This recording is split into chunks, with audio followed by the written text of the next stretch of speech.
Good morning and welcome to our viewers around the world. I am Husain Haqqani, Director for South and Central Asia here at the Hudson Institute. Pakistan and the United States have been allies since the 1950s. The relationship has gone through many twists and turns. President Eisenhower once famously described Pakistan as America's most allied ally in Asia. During President Obama's tenure, an Atlantic magazine article headline derided Pakistan as the ally from hell. Pakistanis and Americans have contending narratives for what went wrong in their relationship, but both would agree that they remain important to each other. For more than 2 decades, the US-Pakistan relationship has to a large extent been framed by the aftermath of 9/11 and the American security presence in Afghanistan. With the upcoming American withdrawal from Afghanistan, there is an opportunity to reframe US-Pakistan relations in a more realistic manner. Pakistan is the world's only Muslim majority country with nuclear weapons. It borders China, India, Iran, and Afghanistan, all significant for US policy in different ways. Pakistan straddles South Asia, Central Asia, and the Middle East. Even after withdrawal from Afghanistan, those factors would continue to make Pakistan important for US policymakers. So at a time when US policy discourse is heavily centered on the Indo-Pacific, it would be useful to examine what might be some key areas of collaboration and of divergence in US-Pakistan relations. Today, we hope to address that as well as to answer the question, what can we expect in US-Pakistan relations in the years ahead, and what are Americans' policy options in its future relationship with Pakistan? We have put together a great panel with leading experts who collectively embody much of Washington's knowledge and wisdom on Pakistan. Our panelists are very well known to the audience, so I will only provide a very short introduction to each one of them. Ambassador Richard Olson is currently a senior advisor at the United States Institute of Peace. He was former US ambassador to Pakistan and also served as special representative for Afghanistan and Pakistan. Ambassador Raphel is senior associate at the Center for Strategic and International Studies. She served as Assistant Secretary of State for South Asia, among other senior positions at the State Department. Shuja Nawaz is a distinguished fellow at the Atlantic Council and former director of its South Asia Center and an author of 2 very important books on Pakistan. Lisa Curtis is director of the Indo-Pacific Security Program at the Center for a New American Security, and she served as Deputy Assistant to the President and NSC Senior Director for South and Central Asia. Dr. Joshua White is Associate Professor of the Practice of South Asia Studies and at the Johns Hopkins School of Advanced International Studies. He also served at the White House in the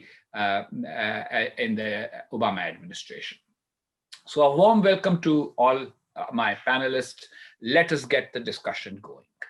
Let us start with you, Ambassador Olson. Rick, if I may. You had recently written a report for the United States Institute of Peace in which you talked about the future possibilities of a US-Pakistan relationship. And in that, you basically argued that Pakistan cannot be ignored. The US needs a new relationship with it. Why don't you summarize those arguments so that that would get the ball rolling on our discussion today? Thank you very much, Ambassador Haqqani, Husain, for including me in this distinguished panel today. Pleasure to be with you. The report that I wrote was dated in February, so a lot has changed since then, especially with regard to Afghanistan. But it was an attempt to address what had been, I think, a fairly dysfunctional relationship between the United States and Pakistan for much of the past 2 decades.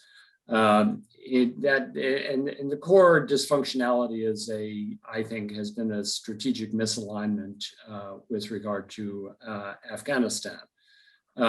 Pakistan has been officially supportive of our approach in Afghanistan and has actually played an important role in supporting our efforts in Afghanistan, our military efforts through the lines of communication and its own counterterrorism operations, which we're closely working together in Pakistan.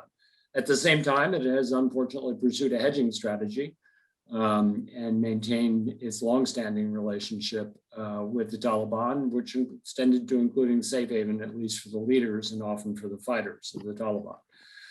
So against this backdrop, the US and Pakistan were often working at cross purposes for the past 20 years. I would say it has begun to change a little bit over the past 2 years, but we'll come back to that. So what I was arguing for was trying to right-size the relationship between the United States and Pakistan.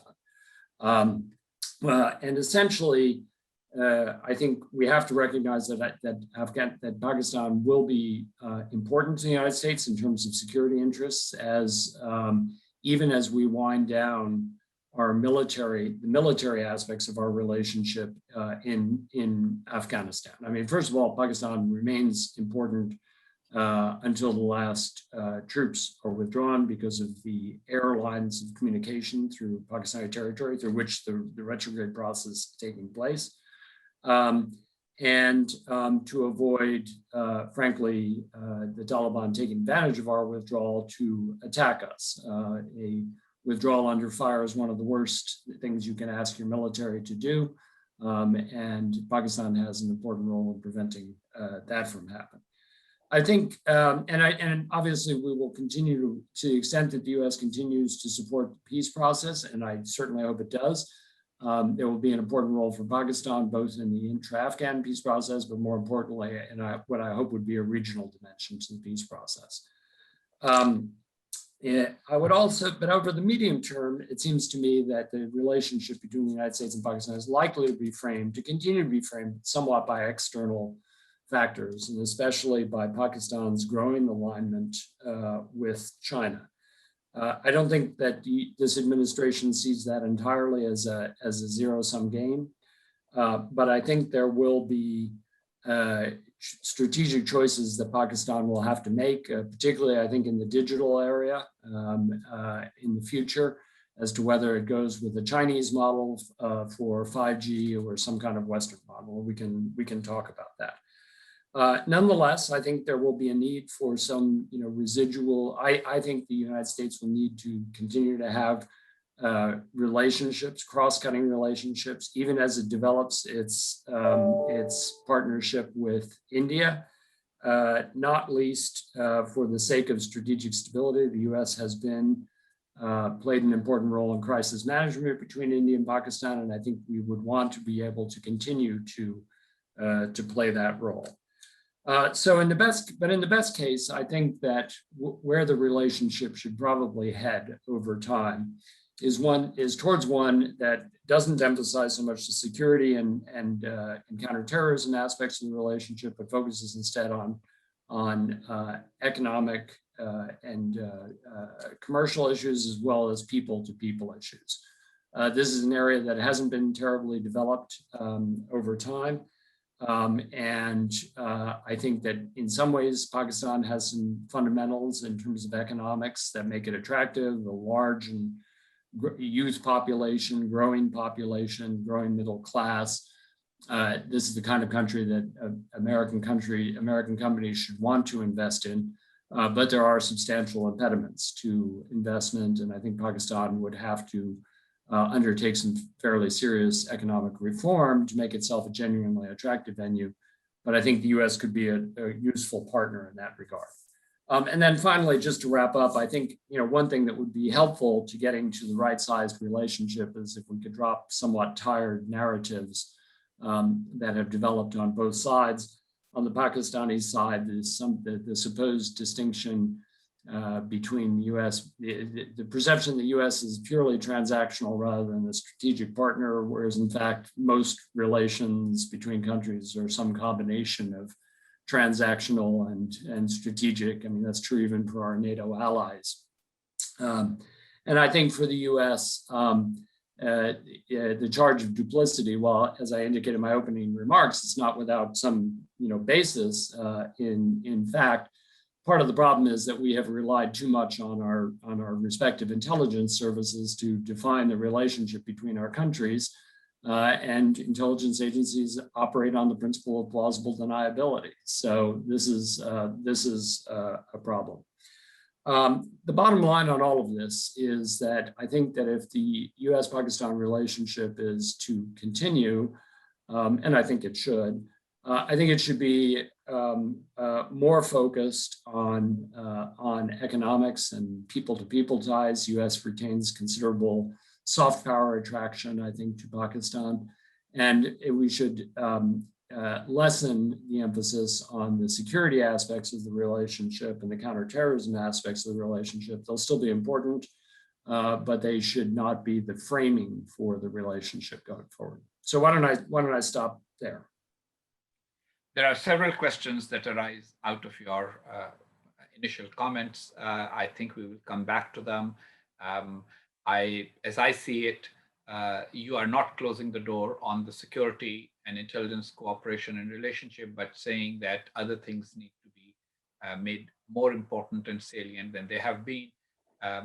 Moreover, I think that the fact that Pakistan has helped in the process, or the US withdrawal process, by helping America talk to the Taliban, actually takes away some of the bite from the duplicity argument, because after all, it was Pakistan's relationship with the Taliban that enabled the Americans to be able to reach out to the Taliban. So the Pakistanis could argue that we just responded to a ground reality. The Taliban were a ground reality. We just recognized them many years before you did.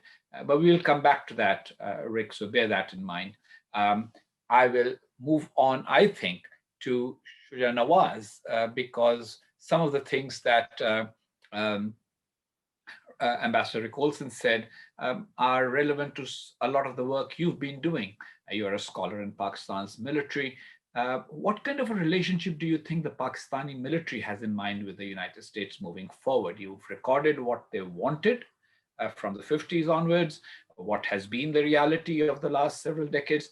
But what do you think is the state of play? What would, and while you're talking about it, maybe also add in what is, in your opinion, the ideal direction of the relationship? Thank you, Ambassador Haqqani. And I agree with Ambassador Olson's overall thrust, and particularly on the misalignment in the relationship and the fact that it has been dysfunctional for the last 2 decades. I would probably extend that period to the last 3 or 4 decades, because the dysfunctionality is inherent in the nature of the relationship, as I've tried to explain in both my books, and particularly the new one, The Battle for Pakistan, because it's really a tale of 2 misalliances. A misalliance between the United States and Pakistan, which is an unequal marriage in which both sides are resentful of the other and suspicious of the other. And then misalliance inside Pakistan between the civil and the military. So I would take your question and say, first of all, that I hope that the United States will not make the Pakistan military its primary interlocutor in whatever it is planning in Afghanistan and in the withdrawal scenario, as well as the post-withdrawal scenario in Afghanistan. I think it's very critical for the United States to help Pakistan become a democracy, and by strengthening the relationship with the civilian side and with civil society, as Ambassador Olson is saying, and using economics as the glue for that, it would be in a much better position to translate this relationship, transform it from being primarily transactional to being much more strategic. even if there was no Afghanistan, I think Pakistan would be an important ally for the United States and for the West in that part of the world, because it is, after all, uh, one of the largest Islamic states in the world. It is a nuclear power. It is strategically located, bordering Iran, China, India, and overlooking the Arabian Sea and the Persian Gulf. So there's a lot going to a relationship between the United States and Pakistan, even if there was no Afghanistan. Unfortunately, Afghanistan is a reality that both countries have to live with, and both have used their internal desires to paint the other as either being cooperative or being duplicitous. The Pakistanis think that the Americans were duplicitous. The Americans think that Pakistan was duplicitous. And I agree with Rick that, there's evidence on both sides that things were said and that they were not done or not followed up on both sides. So what does the Pakistani military want? I hope that they're on the same page truly as the civilian government. And the Prime Minister of Pakistan recently put it in writing. And Ambassador Haqqani, you're familiar with what happens. Somebody who writes these op-eds or ghost writes them for the president or the prime minister of a country has put it very clearly that there is no argument in favor of Pakistan providing US bases to operate against Afghanistan once the withdrawal takes place. However, there is always a possibility, and this is where I again go back to what Rick Olson was saying, when intelligence agencies and the military get involved in political decision-making, things go awry because they have their own objectives. And as happened in the past, you will find a great temptation on the part of the Pakistani military, which wants a better relationship with the United States, which wants training, which wants access to equipment and spare parts and maintenance and so on, that they will try and finesse this idea of what are the bases for. Are they for surveillance only? Are they for intelligence gathering? Or are they actually going to be used for attacks against the Taliban or whoever else is in Afghanistan that the United States considers to be a security threat? So I think that's going to be something that we should keep an eye on to see where this goes, because that has happened in the past. It happened during the tenure, the 2 terms of General Kiani as the army chief. He was quite prepared to allow this to go on. It happened even before. And so you had Shamsi being used for this purpose, but drones were being used within Pakistani territory with Pakistan's permission. Grid patterns in North Waziristan that said you can bomb people here, but not here. Not exact targeting, but agreement on the use of drones to attack targets inside Pakistani territory, even while the government and the military complained in public that this shouldn't be done because it was infringing Pakistan's sovereignty. So it's very critical that Pakistan gets its act together. But at the same time, the US doesn't force Pakistan, because of its dire economic situation, in acceding to those requests that will haunt this relationship in years to come. Because this will be public debate, and the public in Pakistan is getting much better informed than it was in the past. So I think it's critical that it be handled in a more mature manner. And the very fact that the Prime Minister of Pakistan is writing an op-ed in the Washington Post means that this conversation is really not going the way it ought to go. Well, I would disagree with that, though. I would think that it's a preemptive op-ed because so far there is no sign that the US has actually asked for bases. And even the New York Times story about the visit of the CIA director to Pakistan seems to indicate that he did not raise the subject directly. But overall, I do take your point about the need for the US to engage with the constitutional government. You also acknowledge that the Pakistani military right now says that it's on the same page as the civilians. Hopefully they are. And on the other aspect, we will come back to the question of how does the US de-emphasize the security relationship and emphasize things that Ambassador Olson pointed out, but many of which actually take place in America in the private sector. So if you're the administration, how do you increase investment? How do you increase people-to-people contacts?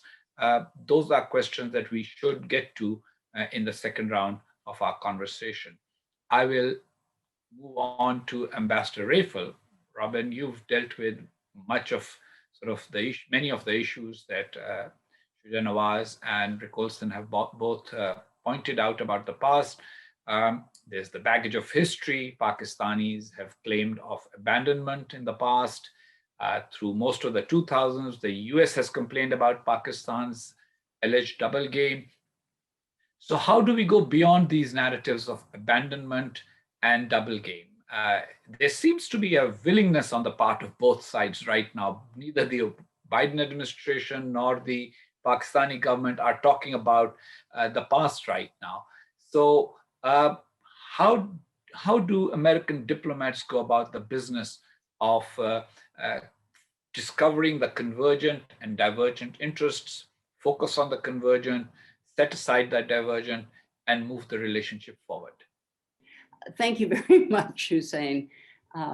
That's the perennial question. You know, how do we move beyond the history and the old baggage of abandonment and double game and so on? And you asked, can we do that? And I think most decidedly, the answer is yes. The question is how best to do it. And I have to admit, on that issue, my views have changed over the years. I've always been in favor of engagement, and I used to think the more engagement, the better. I thought if we embedded contentious issues in a broader dialogue, they would be seen in a more appropriate and realistic proportion to the overall relationship. And in that context, maybe they would be less of an irritant.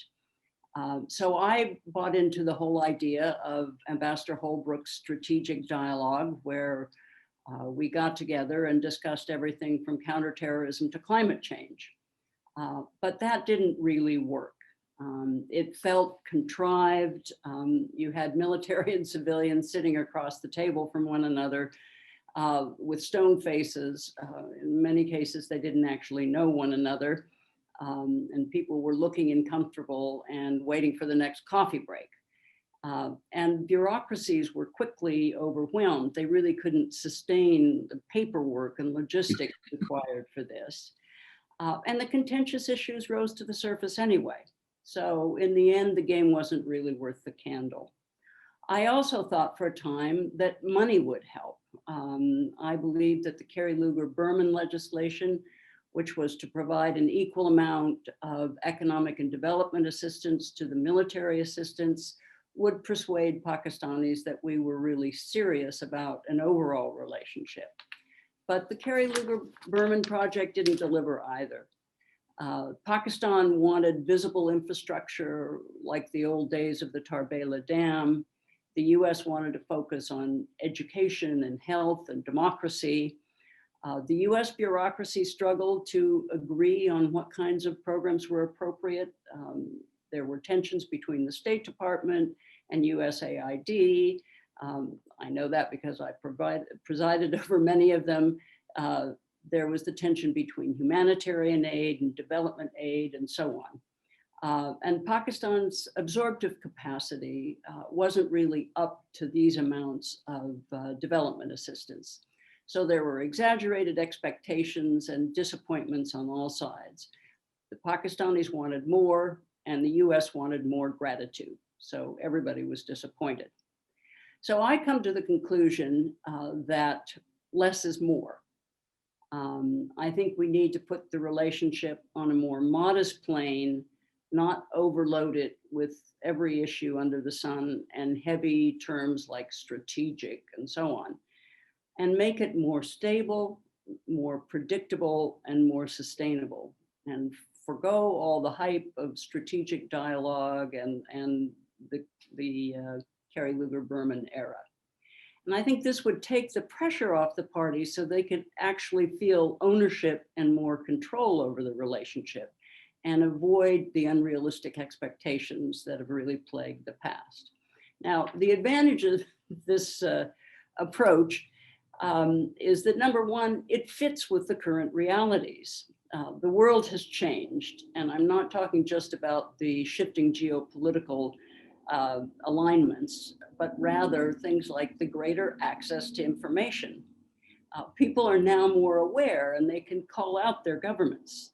You know, Pakistan can no longer get away with saying black is white, as in we don't have any nuclear weapons or there are no Taliban here. Similarly, people are more aware of the history of the US in the region and the Cold War motives for support for the Mujahideen and how they related to the Taliban and so on. In other words, some of the US hypocrisy in previous years has been exposed as well. And this public light is really harsher on both sides. It's easier for us to see one another, Pakistan and the US, as we really are. To my mind, Pakistan really is a normal middle-income post-colonial country. It's struggling with the usual issues: stagnant bureaucracy, unemployment, inadequate infrastructure, dysfunctional and corrupt politics, outsized military influence, and insurgency. But it's not a failed state with a terrorist around every corner. For the US remains a superpower. It has unmatched political, economic, and military reach, but it's not trying to micromanage events in every part of the world, including in Pakistan and Afghanistan. It faces a peer competitor in China and the resurgent Russia and social challenges at home. And it no longer controls a post-World War II order that it created. There are many, many competitive voices. And all of this means, of course, that the US cannot resolve the Kashmir issue or dictate to the IMF. This more modest platform for our relations also makes it easier to accept two important strategic realities. And one is that the US will not walk back from its developing strategic relationship with India, even though it certainly has concerns about the current government there. And Pakistan similarly cannot disentangle itself from its key economic and political partner, China. But the bottom line here is, if we have a more realistic, modest relationship that is stable and predictable, we don't have to expect one another to live up to unrealistic expectations. So we can be free to cooperate more honestly where we can. Afghanistan is certainly a case in point, but more generally, stability in South Asia, counterterrorism, economic connectivity, climate change, global health, data exchange, and of course, Pakistan's new geoeconomic ambitions, which the US, in my view, should support. So a couple of closing observations. First of all, we shouldn't make the relationship about money. Money spoils all kinds of relationships, personal and otherwise, and relationships between states. You know, and in that sense, money can't buy you love. Second, I would endorse what Rick Olson has said about focusing on the economic side of things. That definitely is a good way to move. And then finally, I would say that the reinvigoration of US diplomacy is going to improve the quality of our engagement with Pakistan and many other countries, but Pakistan as well. It's rather off to a slow start, but the ranks are again filling with enthusiastic new diplomats who are anxious to embrace new ideas and make a difference in the world. And those people are also filling the ranks in the State Department who deal with South Asia. So I see positive signs that we're moving away from the misunderstandings and misplaced expectations of the past. And so I am therefore optimistic for the future. So I will close there. Thank you. Great. Well, Lisa Curtis, you served in the previous administration and helped calibrate things in a certain way. The administration decided after initially rebuffing Pakistan that it would engage Pakistan, and Prime Minister Imran Khan was hosted at the White House while you served there. Since then, would you think things have moved in a better direction, or is it more of the same, or have things worsened? And what do you see as the major issues on the horizon? Great. Well, thank you, Ambassador Haqqani, and thanks to the Hudson Institute for inviting me today. It's great to be here with all of these distinguished guests and friends. But you've really made my job difficult. That is a very tough act to follow, Ambassador Raphel. And I agree with everything you've said, really, and about the right approach forward with Pakistan, making it more realistic, right-sizing it, more honest, and also with Ambassador Olson on the need to focus more on economics, trade, not aid. But I will say that is difficult. That is not easy, because we definitely the last 18 months that I was in the White House, we were really trying to focus on how we could move the economic relationship forward. And frankly, it's not easy because of the need for reforms and, because of some of the security concerns, et cetera. But it is a worthy cause, something that I hope the Biden team continues to work on. So when President Trump first announced the South Asia strategy in August 2017, one of the key components of that strategy was to hold Pakistan accountable for its continued support to militants and terrorists that were continuing to kill US soldiers in Afghanistan. There were a series of high-level engagements with Pakistani leaders setting out benchmarks for Pakistan to meet. But really no changes occurred. So on January 1st, 2018, of course, Trump did his famous tweet announcing that we were suspending all US military assistance to Pakistan, except for certain specified assistance. And this really was a major departure from the conventional US policy over the preceding 15 years, in which, billions, literally billions in military assistance was given to Pakistan. Now, at the time, there were many people in and out of government. There were people like Moeed Yusuf, who's now Pakistan's national security advisor, who had argued strenuously against cutting the assistance, saying, the sky would fall, US-Pakistan relations would blow up. It simply didn't happen. Now, I will admit the aid suspension didn't result in any major changes to Pakistan's policies, but it also did not upend the US-Pakistan relationship. I think, as Robin has pointed out, we saw that the relationship is deeper than the financial assistance, or is important to both the US and Pakistan, but for different reasons. I think it was a good decision to suspend the aid. I think it did contribute to making the US-Pakistan relationship healthier, because everyone's expectations were lowered and became more realistic. We've come to realize Pakistan would never really crack down on the Taliban, and the Taliban would really never cut ties to Al-Qaeda. So I think, the aid cut can be seen as right-sizing the relationship. And I hope that the Biden administration doesn't fall back into a pattern of providing large-scale military assistance to Pakistan, especially if we see the Taliban continue to make gains in Afghanistan. I don't think that would be the right way forward. And as I said earlier, the focus should shift to trade and investment and mutually beneficial linkages, whether it be economic or, governance related, climate change, other issues.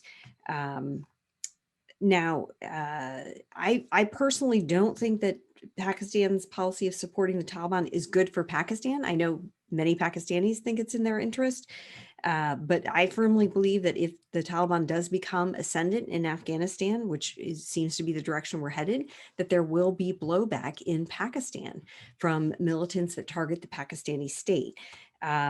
I personally think Pakistan would be better off trying to come to some kind of modus vivendi with India. So I just want to make one more comment, and that is, Shuja talked about becoming strategic partners. And I would just make the comment that strategic partners need converging strategic interests. And I think if we're going to talk about a strategic partnership, we need to identify what are those strategic interests that we're aligned on, and we need to be honest about it, because it's not Afghanistan and it's not China. So we have to think about what issues would we be strategically aligned. So that's just something that I think we need to give a little bit of thought to. But thank you. Well, now we move on to Josh White. And Josh, you served in a very different administration in a very different time. In the Obama administration, the relationship was very different. There was the expectation that American assistance and support will make Pakistan change its strategic calculus, especially in relation to India and Afghanistan. That did not happen. And then came the infamous Salalah incident when the US bombed a Pakistani military post. And after that, relations went south. Now, when the US is getting out of Afghanistan, and yes, there will be some, residual, shall we say, anger about the fact that things did not work out as the Americans had hoped for. But America is getting out of Afghanistan. And if, as Ambassador Olson said, if they can get out without being fired upon, then there will be, in Washington terms, a new day. So how do you see things playing out after that new day? Pakistan could always turn around and say, you talk to the Taliban, eventually you came to the table with them, we facilitated it. We always said we don't control them, and look at it, we can't control them. The blowback that Lisa Curtis is warning against probably will start soon. So after America's exit from Vietnam, the US eventually settled on having a good relationship even with Vietnam, where all the fighting was. Why can't something like that with Pakistan happen, and what would it take for something like that to happen? Well, thank you. It's great to be with friends and distinguished colleagues. The joy of going fifth is that all of the rich insights have already been shared. I do want, in service of answering your question, Ambassador Haqqani, to take a step back. I think it's worth thinking about what is fundamentally similar about this moment that we find ourselves in now, and what is dissimilar. And one of the similarities that a few of my colleagues have highlighted is that the United States once again finds itself with a growing sense of impending dependency on Pakistan. And I think in this case, that's because the United States, having almost completed its drawdown from Afghanistan, will continue to have very strong incentives to watch militant groups in Afghanistan and to be able to take action against them. And all of its other options, Central Asia, over the horizon options from the Gulf, are somewhere on the spectrum from bad to terrible. And so this, unlike many who a couple of years ago speculated that the United States would not have to think about or deal with Pakistan after a drawdown. In fact, I think US dependence in some ways is increasing. The United States will, as a second tier, but very real concern, also have to think about the potential humanitarian impacts of further refugee flows. And for these reasons, I think the Pakistan sense of its leverage over the United States is, if anything, increasing. When we faced moments like this in the past, historically, what would happen at this point in the bilateral cycle is that the United States would offer military sales. It would offer security cooperation of some kind. It would offer some form of economic assistance, overt or covert, and that would form the basis of a reasonable exchange. You can call that transactional, you can call it wisely strategic in a calculated way, but that was the play. Really transactional. I will leave it to my elders to coin the best phrase. You know, and I think what's interesting about this moment is that that is not particularly a viable option for the United States at this juncture for three reasons. One is that the politics in the United States do not support a return to large-scale financial payments or security assistance to Pakistan. This is because several of my colleagues have mentioned the sense that this hasn't worked out particularly well in the past, that it hasn't changed Pakistan's strategic behavior on a wide range of issues that we care about, but also because the US drawdown is part of a wider narrative in the United States about ending endless wars and leaving our dependencies in the neighborhood rather than increasing them. The second reason why it's not viable, and I think that Robin touched on this, is that keeping secrets is harder than it used to be. Not only because of the US push for financial transparency, but because of open source satellite capabilities. It's now much easier to watch what kinds of collaboration are happening. And it constrains the kinds of security cooperation that's in the realm of the possible. Now, there are still things that can be done, but it certainly makes it harder. And the third reason why it's not viable at the moment is that notwithstanding the fact that Pakistan and China have had a very long-standing deep relationship, the growing Chinese investment in Pakistan and political convergence in many ways between China and Pakistan over the last few years, and the greater perceived polarization in the region, with China and Pakistan on the one side and the United States and India on the other, that perception, I think, makes it more difficult to gain support for that kind of assistance to Pakistan. So if this is a difficult proposition, I think it's reasonably, it's difficult for good reasons to imagine a return to that kind of security assistance and that kind of funding. It raises the question, what is then the trade space between the United States and Pakistan? And my colleagues have touched on some of these, but it raises questions, can the United States provide indirect financial relief to Pakistan? The options here are to think about the US influence of the IMF, where the US has traditionally kept at least the perception of an arm's length between its sort of wider political objectives and the sort of the technical requirements of IMF programs. The Financial Action Task Force, where the United States has taken a very firm and I think very constructive line. Can the US provide what you might call status concessions? And several of you touched on this as well. Dialogues, high-level visits, the nomenclature of the relationship. Well, as Robin mentioned, there are some real challenges to doing this. There are opportunity costs, and it's not clear that that works very well. Can the United States engage on issues that Pakistan cares a great deal about, but that are low priorities or frankly just thickets for the United States, like Kashmir, or addressing wider issues in the US-India relationship? Or I think some of the economic issues related to investment are perhaps important to Pakistan, but just not a particularly high priority for the United States, given the scale of what it would mean for the US economy, or the levers that the US government has at its disposal.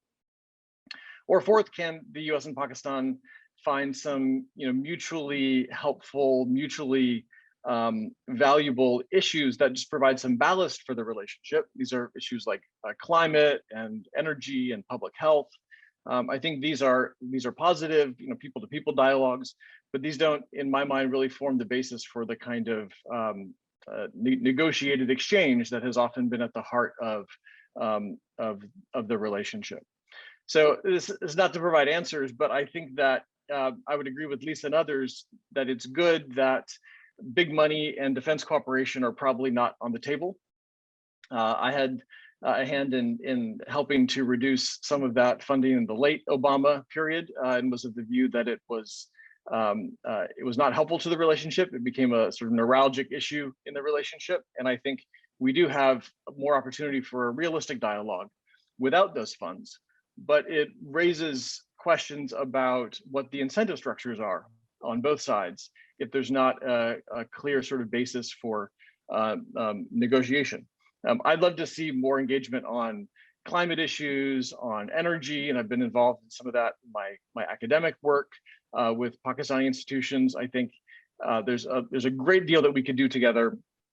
If we have a more honest relationship, then honestly, I would have to say I don't see strong incentives for the United States to go out on a limb to engage those issues or to fund those kind of programs with Pakistan, unless it's part of a dare I say, transactional, but it's sort of a more narrowly focused dialogue about what Pakistan wants from their relationship and what in a narrow way the US wants.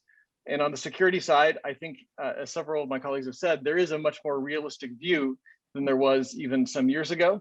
I think most American policymakers would agree that security cooperation with Pakistan will probably only work focused on the issues on which there is high levels of convergence already with Pakistan's threat perception. So that would be probably at the top ISIS, where there's a nearly complete convergence.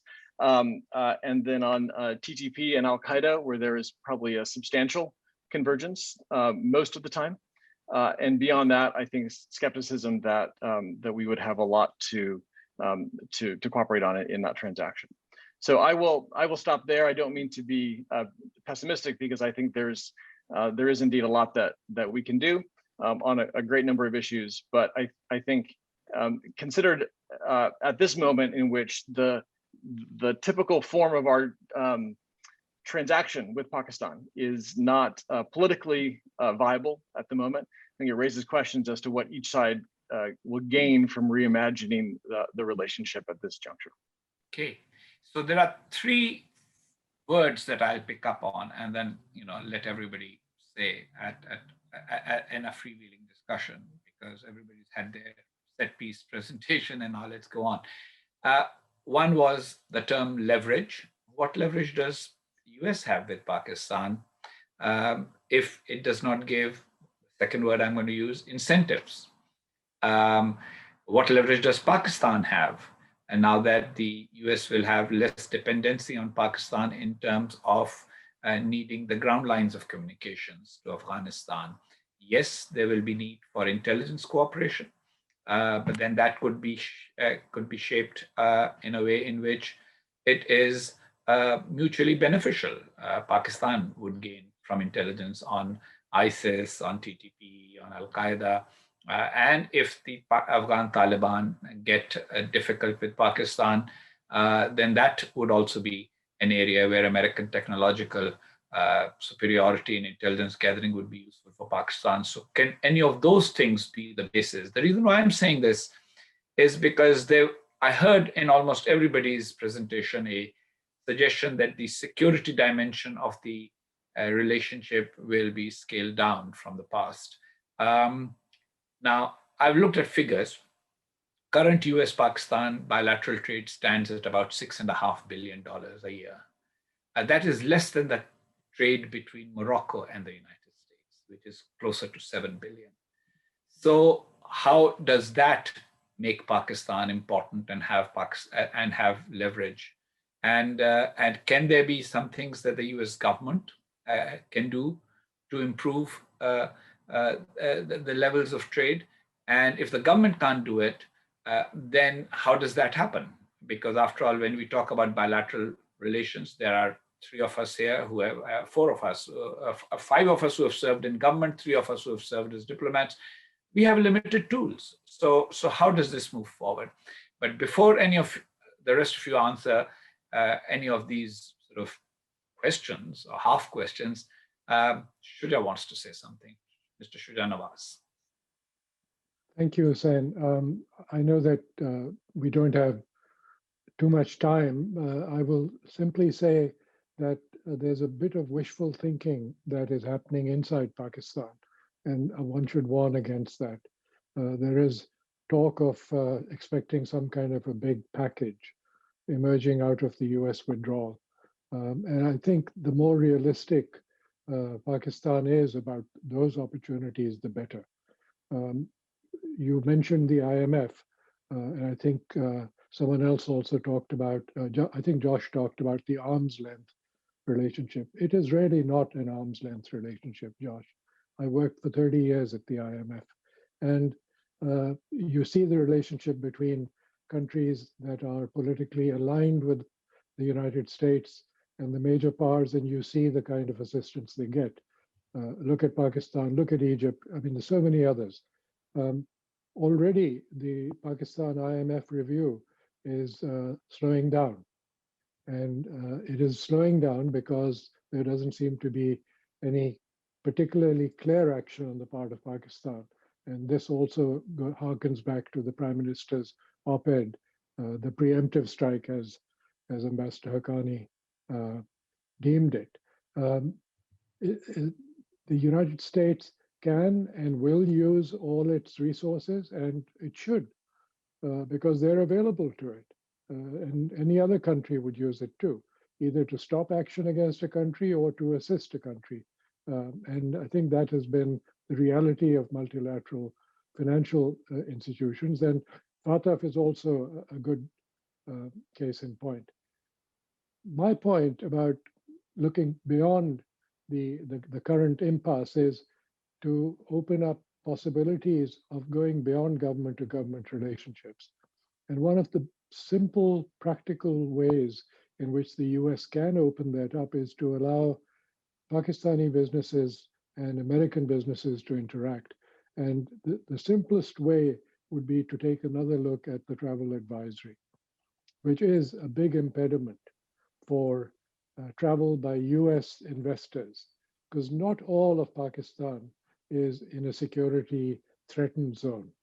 And there are businesses in Pakistan that are sitting on cash that would like to invest jointly with American partners. The other big issue that I see is connectivity.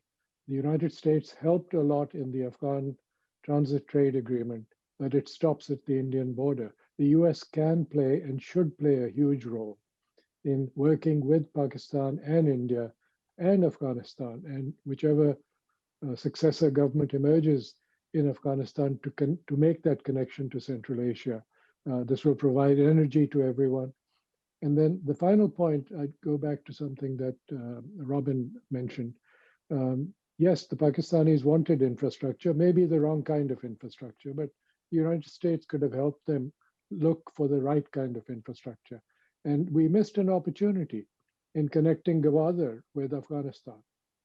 And the Chinese are now stepping in and filling that gap. So there are opportunities in infrastructure also that are begging for US investment. Westinghouse could be there with railways and so on and so forth. So power, railways, connectivity, all of this is very necessary. And Pakistan will be looking for opportunities, but not necessarily on the government to government level. And I think that is the path for us to move Pakistan towards allowing its own business community and the middle class that Rick referred to, which is 53 million people with a per capita income of 10,000 a year on a PPP basis. That is a market for US products too. So I just wanted to lay this out. Thank you. Can I make one quick point? Sure. Okay, so one thing that we have to consider is an obstacle to US-Pakistan business linkages could be the fact that we're increasing export controls on Chinese companies. And we're, sort of semi-decoupling, not fully decoupling our economies. We're looking at working with the Quad countries to redirect supply chains. So to the extent that Pakistan's economy is reliant on Chinese investment and lending, that's going to be an obstacle, I think, moving forward for US-Pakistan commercial and economic linkages. Okay. Good point. Ambassador Raphel, Ambassador Olson, any comments on what Josh and Shuja Nawaz just said? Yes, Ambassador Olson first. Yeah, so just a couple of points. First, I wanted to react a little bit to your comment about the trade levels being equivalent to Morocco's, or actually slightly under Morocco's. I think the point I would make there is we actually have a very good relationship with Morocco. So it's perhaps not such a bad thing, in keeping with what a number of other people have said, that we somewhat downsize our expectations and Pakistan's expectations. And I think the advantage, and fundamentally on the question of expanding the economic aspects of our relationship, it has to be said that it depends on a Pakistani willingness to embrace reform and address some of the structural economic problems that plague the country. And there has been a modicum of progress, I would say, in this regard. I mean, Pakistan is slightly moving up the ease of doing business scale with the World Bank's ease of doing business scale. It's still in the bottom half of the class, so there's work to go. And it has been declining, if that's a word, or improving in terms of global fragility since pretty steadily since 2014. So there's some things that are positive, but there's considerable more work that would have to be done. I agree with Shuja on the question of the travel advisory. I mean, the practical answer to that is it's going to require a full Senate confirmed ambassador with the temerity to take on our bureaucratic systems for that to change. But I think it is overdue for a review. And then finally, just on this question of assistance, I feel we're having a little bit of a binary discussion here about it's either all or nothing. It's either sort of huge numbers attempting to change Pakistan's strategic thinking, which clearly has not worked, or absolutely minimal. And I would suggest, in all of these areas, there are projects that are in the U.S. interest, whether it's economic or security. In the case of security, let's just say that we've always had good relations with the Pakistan Navy, for instance, and Pakistan Navy has been very supportive of our anti-piracy operations and other operations out in the Gulf. We ought to be able to, find a way to revive the idea of giving them some of our excess defense article frigates and things like that. Those kinds of modest programs, I think, should be what is under consideration rather than these massive levels that we saw, a decade ago. Thanks. Ambassador Raphel? Yes, a couple of things here. First of all, I think that there's a possibility, with my optimism about the resurgence of diplomacy, that there could be some more of what is really labor-intensive effort at matchmaking with individual US firms and Pakistani firms, really on a personal level. The chambers of commerce and all that, and business trips and so on, investment conferences are all well and good, but I think you need something a little more personalized. I certainly agree on the travel advisory. It long since needs to be revived. And then I would say, just in general, with Josh's point, what can we do to get what we want in terms of this immediate pending increasing dependence on Pakistan. And I would just say, despite the politics here and so on and so forth, if we need something critical for our national security, we will find a way to bargain and we will find a way to pay for it. Hopefully, and as Rick Olson had just said, it doesn't mean to have to be a whole return to $1 billion a year and coalition support funds, but we'll find a way. We'll find a way. Okay, Josh, any comments on that? Oh, thanks. I think that's right. I think it's worth flagging that this isn't a binary set of decisions, and that part of the discussion is what the United States wants or what it thinks it wants with respect to security cooperation, and part of the discussion is what Pakistan wants, and whether there is a coherent signal coming from Pakistani military and civilian leaders about what Pakistan wants. And I think to some extent we've seen that leaders around the world are good at putting their finger in the air and sensing what way the wind is blowing, the kinds of issues that the Biden administration is likely to be eager to engage on, issues related to public health, energy, and climate, I think are all ones where there's these are fertile areas for cooperation with Pakistan, and ones that have, I think, would form the basis of for cooperation in the future. So I think those are natural areas where Pakistani leaders can flag their interest in cooperation with a mix of public sector engagement and stimulating private sector investment, and where I think it would be welcomed by this administration.